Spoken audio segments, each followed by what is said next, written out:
E tendo chegado à casa, nela se reuniu uma tão grande multidão de povo, que não podiam nem mesmo tomar seu alimento.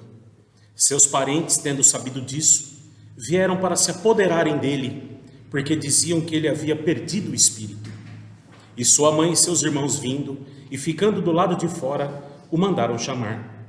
E disse-lhe alguém: eis que estão aí fora tua mãe e teus irmãos, que querem falar-lhe. Ele, porém, respondendo, disse ao que lhe falaram: quem é minha mãe? E quem são meus irmãos? E olhando aos que se sentavam ao seu redor, disse: eis aqui minha mãe e meus irmãos. Porque qualquer que fizer a vontade de meu Pai que está nos céus, este é meu irmão, minha irmã e minha mãe. Muito bom dia a todos. Sejam todos bem-vindos, encarnados e desencarnados. Uma honra e uma alegria servir a essa casa e a essa causa. Uma honra ter vocês como companhia aqui nesse dia. Muito obrigado. Essa é a nossa reflexão de hoje. Quem é minha mãe? Quem é meu pai? Quem são meus irmãos? Hoje era para ser o Dr. Amilcar. Ele, compromissado, pediu para fazer a troca. Graças a Deus deu certo. Que a gente tenha uma boa reflexão, um bom momento hoje. Amigos, a pedra angular da doutrina de Jesus é o amor e a caridade. Portanto, baseado nisso, a gente poderia imaginar tanta indiferença nas palavras de Cristo com relação à sua própria família, inclusive aparentemente renegando sua mãe? Eu quero crer que não. Com relação aos irmãos de Cristo, acredita-se que, óbvio, depois de seu nascimento, sendo Maria uma virgem, depois ela teria tido filhos de seu consórcio com José. Mas a verdade é que José era viúvo e já tinha filhos de seu primeiro matrimônio. Os irmãos aparentemente não nutriam simpatia nenhuma por ele, né? E tanto que dentre eles não se conhece nenhum discípulo. Eram espíritos pouco avançados. E João, em seu evangelho, no capítulo 7, chegou a afirmar que não acreditavam nele. Já a sua mãe, todos conhecemos a sua história, a sua postura, o seu trabalho depois disso, mas nessa fase ela ainda não estava totalmente integrada na missão dele. E ela, sabendo que os fariseus o perseguiam, ela agiu mais pela ternura, não é? Pela solicitude maternal. Cristo, que vivenciou e versou sobre o honrai a vosso pai e a vossa mãe, então a gente tem que buscar o sentido nas palavras dele. Como em todas as escrituras, a espiritualidade diz: a letra mata, o espírito vivifica. A gente tem sempre que buscar o espírito, o sentido das palavras. Eu dou um exemplo aqui. Na Bíblia está escrito por Paulo que o homem morre uma única vez. Mas o sentido dessas palavras é: o homem velho morre uma única vez para que se nasça um homem novo. Ele quer dizer o quê? Quem conhece, se integra, aceita Jesus, nunca mais vira as costas para ele. Uma analogia que o Dr. Larry Ribeiro faz: a fruta madura nunca mais volta a ser verde. Então, se você simplesmente lê o que está escrito, está lá: só se morre uma vez. Mas a verdade é: o homem velho morre uma única vez para que se nasça um homem novo. Porque o homem novo nasce em definitivo, para a luz, para o amor. Portanto, a gente tem que buscar o sentido das palavras de Jesus. A questão é que Jesus jamais negligenciou uma única oportunidade de ensinar. Então, ele quis nos mostrar que existem famílias pelos laços corporais e famílias pelos laços espirituais. E do ponto de vista espiritual, ele olha para a assembleia e fala: eis aqui meus irmãos, minha mãe, meu pai. Pelo ponto de vista espiritual, é isso que ele quer dizer. É lógico que a mãe, estando junto com os irmãos lá fora, generaliza o ensino, né? Porque ele fala: quem é minha mãe, quem são meus irmãos? Com relação aos laços corporais, são tão frágeis quanto a matéria. São provisórios. Eles acabam se extinguindo com o tempo e não raro se dissolvem moralmente nessa vida mesmo, nessa encarnação mesmo, né? Já os laços espirituais são mais duráveis, se fortalecem pela depuração das almas. e inclusive se perpetuam ao longo do tempo, né? A palavra família vem do latim famulus, que quer dizer servo. Quando começaram a surgir as famílias, os clãs, tinham os servos da casa, que eram o fâmulo, que acabou se tornando família. Também dá o sentido que nenhuma família deveríamos ser servos uns dos outros. Os laços consanguíneos, portanto, não são tão duráveis, não são tão estáveis, não são definitivos. Pois o corpo procede do corpo, mas o espírito não procede do espírito. E uma vez que o espírito já pré-existia anteriormente àquele corpo. A família é assim uma célula da sociedade. O corpo humano é formado de trilhões de células que formam todo esse conjunto, não é? A família é uma célula da sociedade, da humanidade. Essa é a analogia. E como as células do corpo, elas não são eternas. Normalmente são formadas por espíritos afins, né? Que são unidos, inclusive, já por laços anteriores. Muitas vezes o grupo caminha junto por muito, muito tempo. Porém, nós podemos ter, é muito comum, intrusos ou estranhos em um ambiente familiar, em uma família, né? Pois é da lei que o joio floresça ao lado do trigo. Então, você tem situações que é uma prova para o espírito. Por exemplo, o espírito, por alguma provação que ele necessita passar, ele vai encarnar num grupo familiar que é totalmente alheio. São todos estranhos para ele, uma prova.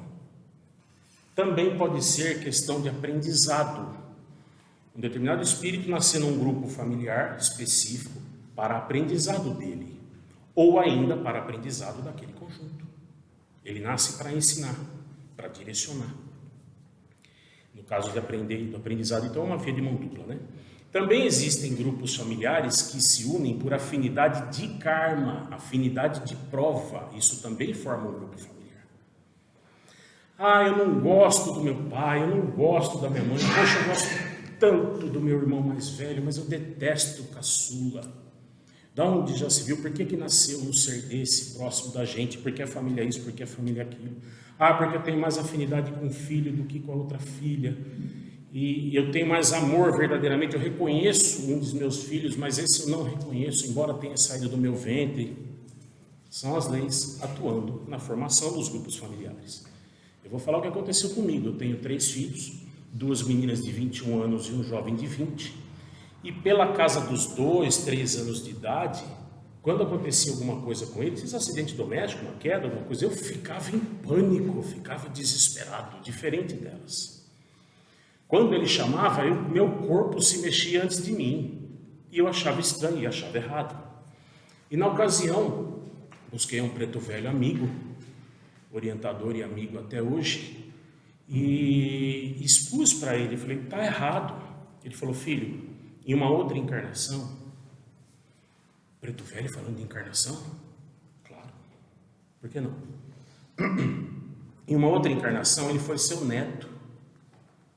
E você era muito apegado, vocês dois. Só que você teve outro neto, ou outros, já não lembro. E aí você se apegou com os outros e deixou ele meio de lado. E aí eu fui entender, o que me movia não era mais amor por um do que por outro, era culpa, remorso, que eu tratei. Ao longo do tempo eu tratei. Pois bem, a gente tem que ter muito cuidado com o apego sentimental. As posições familiares são momentâneas. O que hoje é um pai, ontem foi um filho, anteontem foi um companheiro de guerra ou um companheiro de martírio, foram vizinhos, foram sócios, foram irmãos consanguíneos. Em outras encarnações estiveram distantes, cumprindo missões diferentes, mas as posições mudam. Quem é minha mãe? Quem são meus irmãos? Então, os laços consanguíneos são provisórios, não são duradouros. Nossos pais, ou nós que somos pais, pai e mãe, que recebemos os filhos, nós somos tutores momentâneos desses filhos. O pai e a mãe se unem para dar continuidade à vida, eles são tutores. Aquele filho vai seguir o seu caminho. Eu costumo dizer o seguinte, é como se a gente fosse uma locomotiva, tivesse o nosso trilho e o filho está ali. Ele sai, se traz de volta. Ele sai, se traz de volta. E assim vai. Um dia, ele vai sair muito rápido e para muito longe, você não vai conseguir trazer ele de volta. E o dia que ele voltar, ele vai ficar do seu lado no trilho dele, não no seu trilho mais. Então nós somos tutores provisórios, como nossos pais são nossos tutores provisórios. Existe sim na formação das famílias um planejamento divino, porém não é um planejamento fatalista, é um planejamento idealista, feito da maneira ideal, né? Com a melhor oportunidade de evolução em conjunto. Agora, para nós, pais, tutores provisórios, é obrigatório, nós temos o dever da educação dos nossos filhos, dos nossos tutelados.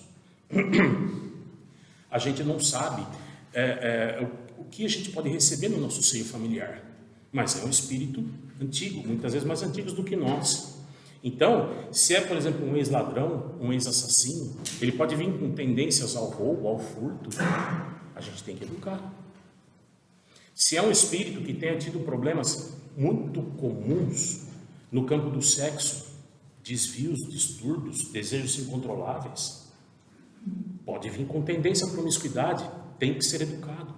Pode vir com tendência à violência, tem que ser educado, com disciplina, com amor, mas tem que ser educado. Agora, não estamos falando de instrução. A instrução a gente terceiriza em instituições especializadas de ensino. A educação é dever da família. A educação vem do lar. A educação moral, a educação comportamental, social, religiosa, cultural. A espiritualidade é severa, que a educação religiosa pode poupar muitas aflições na vida daquele ser. E é difícil? É. Existem filhos rebeldes? Sim. Existem filhos que não fazem parte do nosso seio familiar.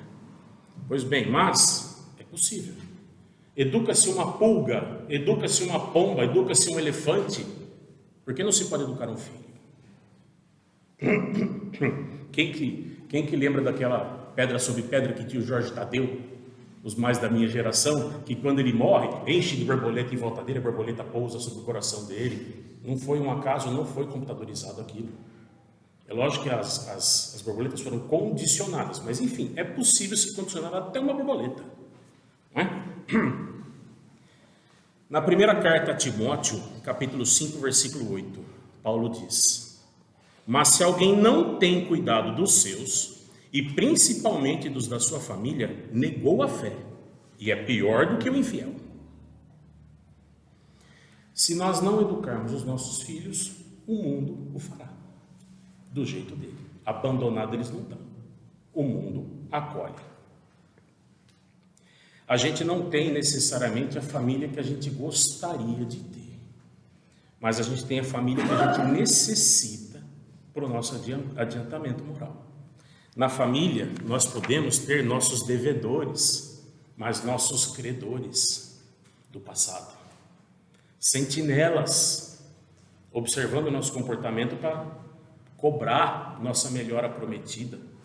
Adversários que nós prejudicamos, iludimos, assassinamos, enganamos, agimos de má fé.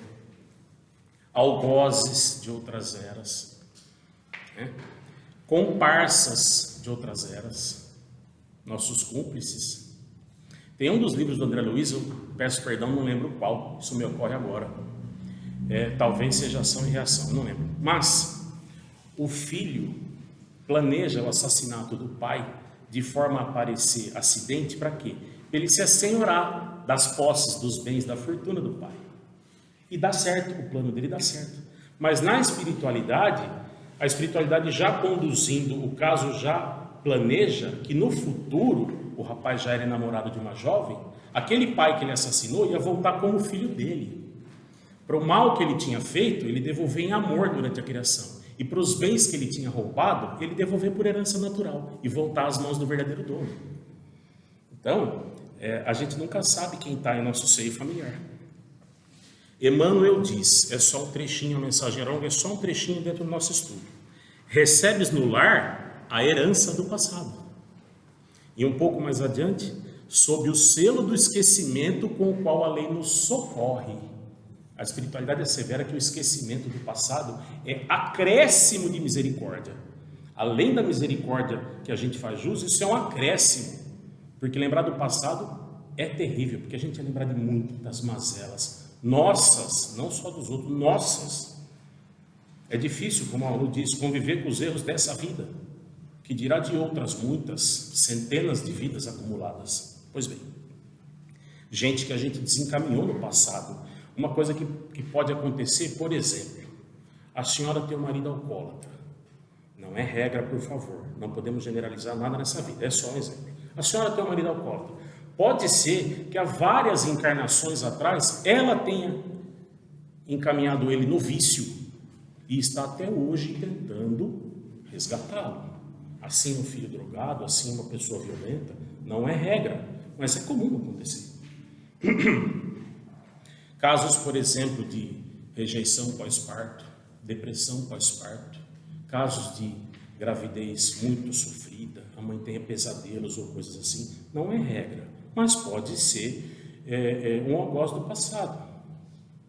Afinal de contas, desde o momento da concepção, já se inicia também a ligação psíquica entre a mãe e o reencarnante. Então, é um caso comum de acontecer, mas insisto, não é regra. Amanhã depois a mãe tem uma azia, falar, meu Deus, vai nascer um inimigo meu, pelo amor de Deus. Não é assim, por favor. Queridos, então, os laços verdadeiros, os laços familiares verdadeiros são os laços do espírito, são os laços de simpatia, são os laços de comunhão de pensamentos. Muitas vezes um amigo, a gente tem muito mais amor, carinho e amizade do que o irmão consanguíneo. É comum isso.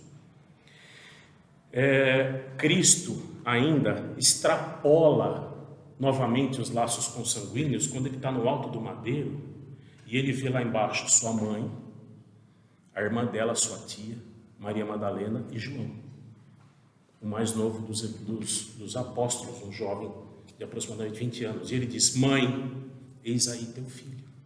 Filho, eis aí tua mãe. Ele extrapola os laços consanguíneos. Hoje em dia, é muito comum a gente ter família desagregada. Você tem, por exemplo, às vezes uma família de 4 filhos. É 2 do primeiro casamento do pai, uma de uma união anterior da mãe e uma dos 2 juntos. Então você fala para a criança, você tem irmão? Tem um por parte de pai, 2 por parte de mãe. É comum. Nós também temos famílias diferentes do habitual. Com 2 pais, com 2 mães. Um pai, 2 mães, 2 pais, 1 mãe. E longe de mim julgar ou condenar ou ter preconceito, por favor, e que ninguém tenha na minha frente. Eu não tenho autoridade moral para censurar ninguém, quem quer que seja.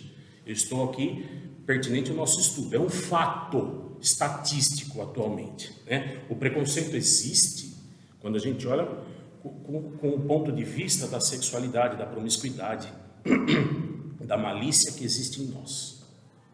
Mas quando a gente olha com os óculos do amor, o preconceito desaparece.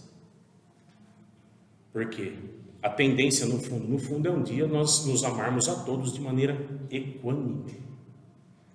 Mas, qualquer que seja a configuração de um lar, nesse lar pode e deve existir amor, respeito, carinho, sentimentos, valores morais, éticos, religiosos, qualquer que seja a configuração de um lar.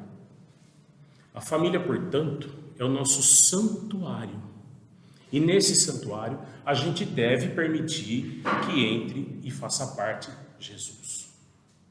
Através da vivência do Evangelho, através da prática do Evangelho, através do ensino do Evangelho e também do Evangelho do lar. Prática muito importante para ensino, para estudo e para proteção espiritual do lar. Quando se faz o Evangelho regularmente, é criada uma barreira fluídica em volta da residência, que os espíritos, vamos chamar de equivocados, ignorantes, que estão andando à toa por aí, eles não conseguem entrar na nossa casa. Entenda uma coisa, aqueles que a gente atrai, eles entram e saem da onde eles quiserem, inclusive aqui, são nossos convidados, vamos dizer.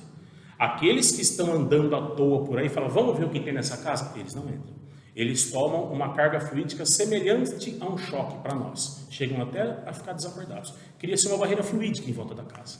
Mas aqueles que a gente convida, aqueles que a gente atrai com os nossos procedimentos no dia a dia, esses entram e saem a hora que a gente quer, tá certo? O meu evangelho no lar, por exemplo, que muitas vezes a pessoa tem problema, às vezes o marido não aceita aquela religião, aquela filosofia, ou às vezes a esposa, filhos, enfim. Eu, por muitos anos, não aceitava o evangelho na minha casa, mas minha mãe, venha, vamos, não aceitava, não dava certo. Até um dia que caiu uma lição para mim, tanto que eu reclamei durante a semana, caiu uma lição para mim, eu falei, eita, aí a partir dali, mas enfim, hoje meus filhos não participam comigo, eu não obrigo, de vez em quando eu convido, vamos fazer o evangelho? Não, eu tenho que fazer tal coisa, vai correndo fazer tal coisa para ter que fazer aquela coisa para não ir para o evangelho. Fiquem à vontade. Faço no meu quarto, sentado na minha cama, eu e minha esposa, com uma banqueta à guisa de mesa, mas com a porta aberta, todo mundo escuta. Tem dia dela não estar em casa, eu faço sozinho. Teve dia de eu não estar em casa por trabalho ou por qualquer coisa, inclusive na festa junina aqui, que a barraca tinha de domingo, faz sozinho. A mesma coisa. Vamos lá? Não, pai. Fica à vontade, não adianta forçar. Então, faça do jeito que der, é o coração que manda. Irmãos, as lições de Jesus são para todos os tempos, para todas as eras. A maior lição dessa convivência familiar é de que todos nós temos a dar e a receber. Todos nós temos a ensinar. Todos nós temos a aprender. Jesus nos abre as portas para o amor fraterno. Jesus nos ensina a família universal. Há 2000 anos atrás ele já estava falando, todos somos um, que a gente vê por aí hoje nas postagens, todos somos um, há 2000 anos atrás, filhos de um mesmo Pai. E nos dispositivos da lei, ele nos oferece dentro da consanguinidade um tutor na figura de um pai, aos quais hoje, embora seja uma data comercial, nós reverenciamos. Ao meu eu agradeço de coração, em toda a minha vida foi o maior amigo que eu tive desde o dia que eu pisei no planeta Terra. E a todos nós eu desejo um feliz Dia dos Pais. Muita paz, muito obrigado pela presença. Que assim seja.